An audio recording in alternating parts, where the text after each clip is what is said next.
Coming up next, how to stand out from the crowd and learn how to inspire others with leadership expert Allan Milham.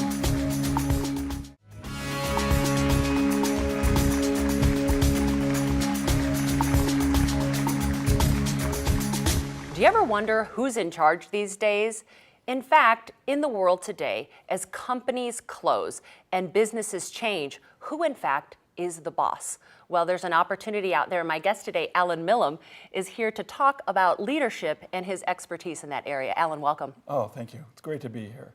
So, Allan, what is going on in terms of leadership in the world today? Well, you know, it's a fascinating topic because we often think of leadership being, as you said, related to government or organization, work, but really leadership has to, in this day and age, start from an inside-out job. It's really starting with the individual. And we often think leading is really for them. And, you know, we need to be changing this conversation to make leadership a personal conversation. Do you think that there is a lack of leadership going on out there? Absolutely. The challenge we have right now is that we're really so living externally, right? We're getting 35,000 messages a day telling us who and what we should be via internet, media, television, etc. And they're winning. You know, you think about generationally, you know, about what car you should have, what you should wear, where you should live. And all of that is really impacting to having folks living more externally based versus, excuse me, internally based. And that's the challenge. My belief is that leadership really does start intuitively from the inside. And we need to be looking there in our families, in how we raise our children, as well as in our communities. In the community, who out there decides who's the boss? That's a great one, right. Well, again, because we're so externally based, we're looking for that external authority figure, right? And if you've tracked the statistics recently, that's not winning. You know, we have the highest level of unhappiness in our work. We have the highest level of unhappiness with our bosses. And the good news is, with all this change and shifting in America, we have more of a move to entrepreneurism, right? And a lot of them are saying, you know, I'm tired of being, you know, working with someone up there that doesn't know how to lead effectively, how to motivate, how to inspire. And so they're actually moving entrepreneurially and saying, you know, it's time for me to take over. You know, that's such a great point. I mean, how can someone decide, you know what, it's time for me to step into that leadership role? Like, what are the signals? Well, the first one, which is on the road to what we call burnout, has to do with the dissatisfaction. If you're waking, I call it the Monday morning blues. If you're waking up on Monday morning and you're in that traditional 8 to 5 kind of thing, and you're noticing, for example, that you're dreading that, clue number one, right? So if you're coming home at the end of the day, and if you have loved ones, family and whatnot, and your reserve tank is on, clue number 2, that you're draining your energy. And most likely it's a misalignment for what you're doing. So we really need to pause. We really need to quiet ourselves down, actually. You know, one of the things that I talk about is, you know, certainly television, news, and media, it's important for us to be plugged in, but we really need to force field ourselves with regard to how we're going to assimilate that information. Because for many of us, we're waking up, we're getting a download of that news, and then we wonder why all of a sudden we're driving to work and we're not in great shape, right? Because we're really taking in a lot of the negativity. So like there's a little bit of like noise and pollution in terms of the messages that are out there. That's right, yeah. Well, you know, I'd say actually, Kristen, it's like imagine you've got a 26-piece orchestra in your head. Right. Of just pounding the noise. And what we need to do is really silence all that. And again, that's not going to come from living a life so externally based, but giving yourself time to be pausing in the morning. You know, with my executives and leaders that I work with, as well as everyday folks that I speak with, I ask the question, when you wake up in the morning, what would it be like to give yourself 120 seconds of nothing but quiet? Calm, no music, no TV going, you know, and I say 120 seconds because people believe that small little step is possible, right? You know, but we look at, you know, the Eastern impact of meditation. I think there's something going on if it's been going on for so many thousands of years, and we need to do that quieting so that we can actually hear what that whisper is about, intuiting for us what might be that next bold move. You know, you talk about being an intuitive leader, and I do think you're so right. In that moment of quietness, we get that clarity, we get that inspiration. That's right. And then it seems like we get out inside the day. That's you know, right. I mean, how many times does that happen? You have this brilliant idea, and then 2 hours later, you know, all It's you're gone. wondering is when the It's day's gone. going to be over. It's gone. So how do you hold that inspiration? How do you hold that momentum as you go through everyday life? Well, it's a great question because it really is about self-management, you know, and it's about I being like able that, to- self-management. Well, versus other management, which a lot of us are like, okay, we just, you know, we wake up with a hope or idea Right. and then we have lost it by the time we got to work. So when we say self-management, it really is being able on a regular basis to notice your mood, right? If nothing else, as you're going through the day, because a lot of times we get jerked around, we get triggered by something, and then emotions come up, and then we're just sort of in a foul place. And if we can begin to just notice, in our work, we sort of talk about two little voices in our head, and I'm not referring to schizophrenia or multi-personality. At least there's only two. That's true for what we do. And this comes actually from working with Olympians coming back from going for the gold. And I was so fascinated how these 20 and 21-year-olds, I mean, I got how they were muscled into the sport. What I didn't understand is how they didn't freak out having billions of people watching them at such a young age. Right. And every one of them had the ability to really notice sort of who had that microphone in their head, whether it was negative, and you're going to fail, this isn't going to work, or a voice of possibility, right? Like you're well conditioned for this, go for it. And that's what we need to be listening for, you know, because too many of us are listening to that negative noise machine in our head, and then we wonder why we're so dissatisfied. How do we recognize and choose? Like, I mean, let's say we have these two microphones, you know, one's positive, you can do it, the other one's negative, you know, it's not going to happen for you. You know, how do you turn one down? Maybe you can never turn it off, No, you don't but turn the other one up. Right. That's a great, the thing is with that noticing. So when I talk about self-management, the first thing is just to notice who's got the microphone and what volume level and whose it's at. voice is it, right? I mean, like, isn't that the truth? Well, sometimes it's somebody else's voice, but it's still in our head. Could be. And the distinction is, one, in our work, we just sort of notice that negative voice has to do about motivate with fear and doubt. So it sort of has a scarcity thinking, like if I don't act real quickly, I'm going to lose out at this. Right. And we call that the brash or barely move maker, you know, in our bold moves discourse. So if we're coming from barely, you know, the barely move maker really may not even be getting to work because they're not getting out of bed. It's sort of a give up, resigned feeling, and they're like, you know, I'm just going to call in sick. And unfortunately, we have way too many people in that condition right now. Maybe almost barely breathing. Yeah, well, I call it sort of almost flatlining, right? Yeah. If we look at their operating state, right, it's just, it's sort of a give up, hopeless kind of feel. And next to that is the brash move maker. Now that one's interesting because brash actually has energy with it. And we've got a lot of people, we can all be prone to brash moves through the day. Again, courted to fear and doubt, right? So all of a sudden it's a scarcity thought or I better act, and it's not coming from that best place. Right. And we can cite examples of large organizations to individuals who have made brash moves that have had huge negative consequence. And it's really in that self-managing, looking at what we call the bold move, right? Which is now not from fear and doubt, but more from hope and possibility.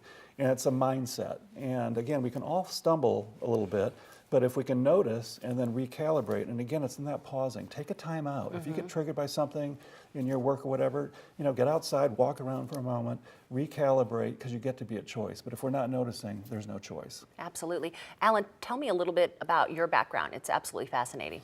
Well, you know, humbled, coming from, you know, the Midwest and growing up with really great childhood values, and then getting into corporate America. And, you know, everything about my upbringing was about success, right? And going for it. Exactly. And so for the first 10 years of my vocation, it was like as soon as I got a job and I got that business card, I'm like, great, what's next, right? It was still wet, and I'm looking at where do I need to go. And at 30, I had actually left a very big Fortune 200 company for an entrepreneurial opportunity, right? And I went from a very well-oiled machine to a 14-person engineering environment where they wore the same clothes every day and no one was perky but me. And I thought, oh my. And then the product didn't get off the ground. So that was 364 days of pain. And at the end of that, I asked the question for the first time in my life, Allan, with all due respect to everyone you've listened to, what do you want to do?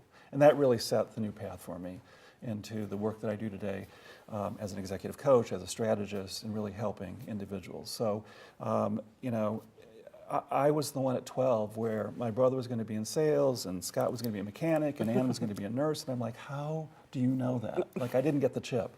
Right. And so I really believe that we're all here for purpose. We're all here. And if you're sitting right now in a place where you're not happy or on the couch and feeling that it's a, you know, like a no-win, and you're asking there's got to be something more, this is the conversation we want to have, because it's our right to have it. Yeah, I mean, I think it's really important, you know, that conversation about who am I and how am I going to show up in this world? That's right. Because the world seems to have, for some of us, it's just obvious there's tons of opportunities, That's right. but we need to step into those opportunities. Right. And for others of us, it just feels overwhelming. It does, and it really comes back to just understanding who are we? You know, what's important to me? What are my values? I mean, anytime I see burnout in a traditional work setting, it normally means the person's individual defined or undefined values are at odds with what's happening, you know, and that just is going to burn us out. So it really starts very simply by just taking stock of, you know, who am I? You know, what's most important to me from a value perspective, from a strength perspective, you know, and then build from there. But holding, you know, that positive voice, we refer to it as the whisper in our novel, the Bullet Blues book. And we call it the whisper because of that, what I said earlier, you know, this deafening, you know, 26-piece orchestra pounding noise to distract us.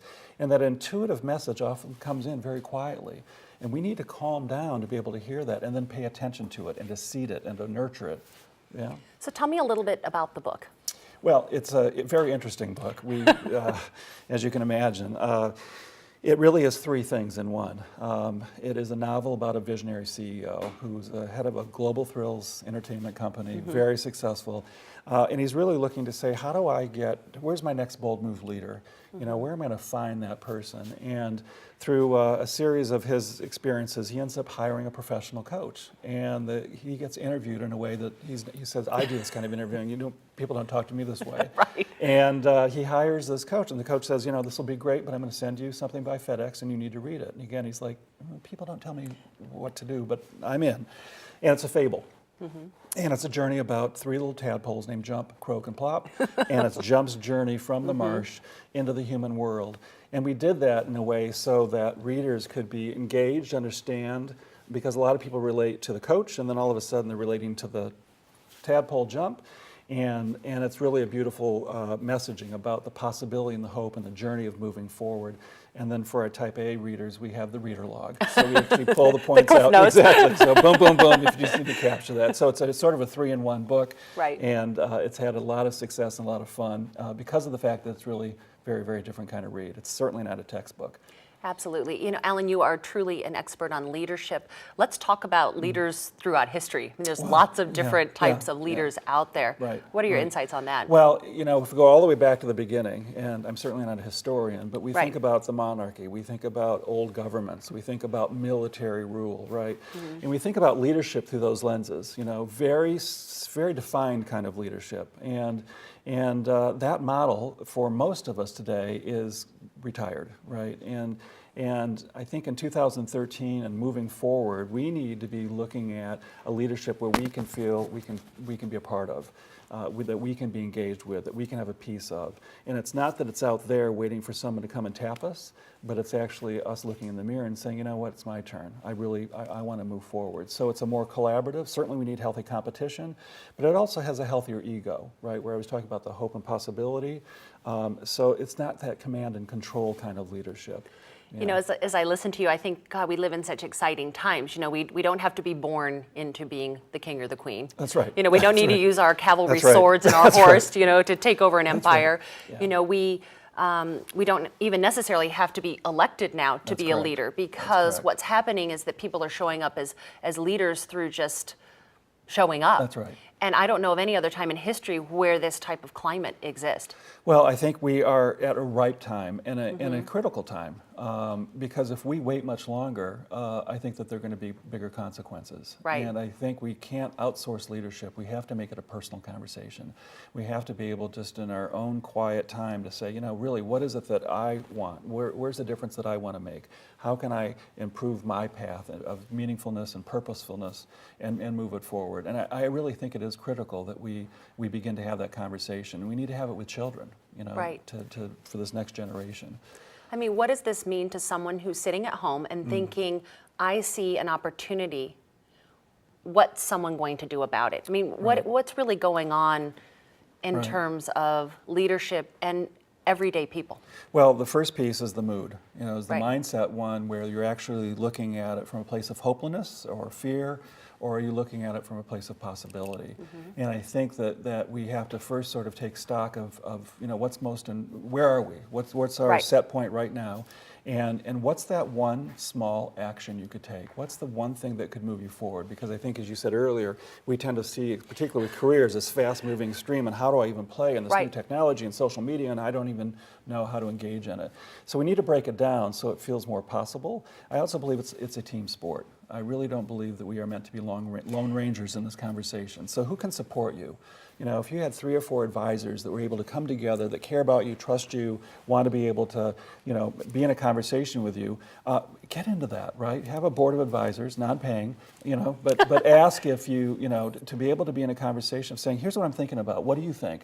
How can I move it forward? You're using your ideas, it's your seeds, but you have the ability to have some support around it to move you forward. And that takes a lot of people from the couch into purposeful action. Yeah, it's amazing. Let's talk about the role between, or the relationship between leadership and power. That's a biggie. How much time do you have? Right. So a little bit. So you think about, when we think about power, first of all, right. Is the image of positive power, right? Healthy power, or is it a little bit where the ego may not be healthy? In other words, we have to look at the ego state to say, is power being used appropriately for everyone and for ourselves, or is power being used to control or to manipulate or to push down? And we have, I respect our history today, but I really believe that the word power, we want to put the word personal in front of it. What is the personal power? What is your opportunity to be able to activate and have more power with you? And with power comes right authority.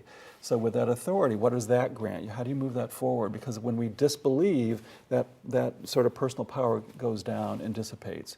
So notice how much of this is about really self-reflection and just being able, from a place of possibility, begin to articulate what is that next step? How can I lean to be a little more powerful? What if I wanted to have a little more authority? What would that look like? Right. And who might I lean into to get some support to move from a place of disempowerment to a place of feeling empowered?